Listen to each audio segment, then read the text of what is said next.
What's up, guys? This is Carlos Marks, and this is On Your Marks. So, we now have the trailer off the road.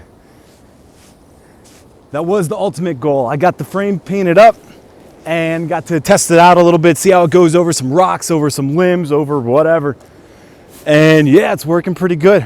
So I got the trailer painted, welded. I ended up using a Rust-Oleum clean metal primer. I cleaned it all up. You'll see that later on in the video. Finished welding up the front cone, and it's sturdy. I can push on it right now, and I'm moving the entire trailer. It's super rigid, so I'm totally happy with the way that came out. So before I get into the rest of it, I know this video is going to be a little bit short.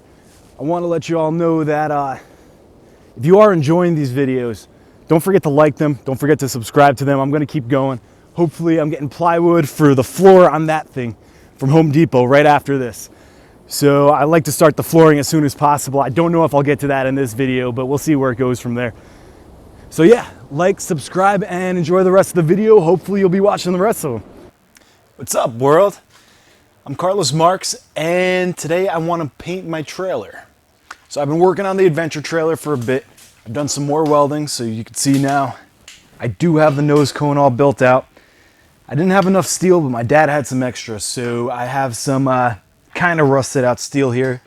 That's fine. The primer I'm using is good for lightly rusted, so that's not going to be a problem.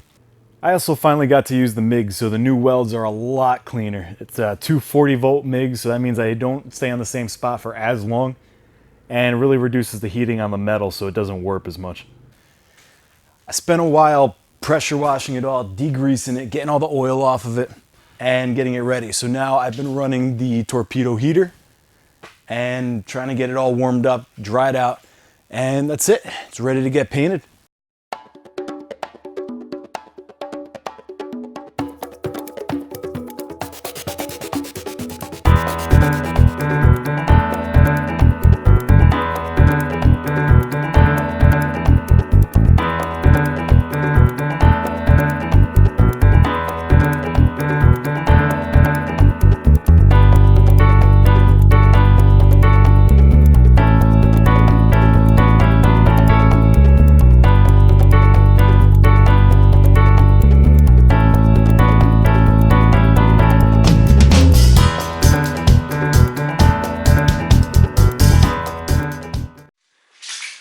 Alright, so the first coat is done.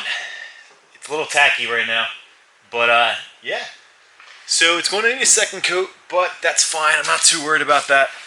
I'm letting it dry right now. I'm going to run the torpedo heater a little more. I figured I'll bring up this point right now.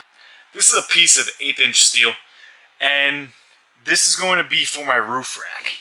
So I'm going to end up putting a nutsert here, here, then here and here, and basically make plates on the outside that all match, so all four corners. So there's another one over there,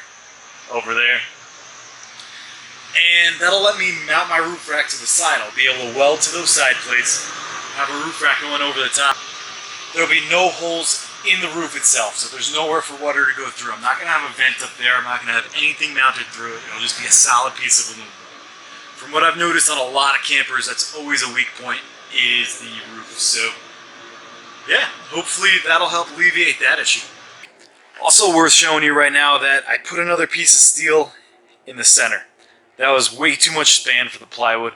I mean, it's not going to be a lot of load, but over time, just with moisture, the plywood would sag in that area. So I put another piece of steel going across there. And actually, it looks like I missed it, so I guess I got to paint it. So the plan is that tomorrow I'll come back for this. I want it to cure overnight. I don't want to take it out. It's been raining, it's wet, it's soggy, and it's an oil-based primer. So I don't want to take it out right away. I want to let it cure overnight. So I'm going to put on the second coat, let it dry until tomorrow, and then tomorrow I'll head to Home Depot and pick up a bunch of plywood and maybe get the floor in tomorrow. We'll see what happens. Plywood and tar to put in the floor. And I'll get all the plywood for the walls too, get it all in one shot. So yeah, I'm not going to end up running a time lapse for the second coat of paint because that's boring. Who wants to see that? It's already painted. But yeah, that's it. So next time I should be opening up this camera should be when I'm taking the trip back home. Until then.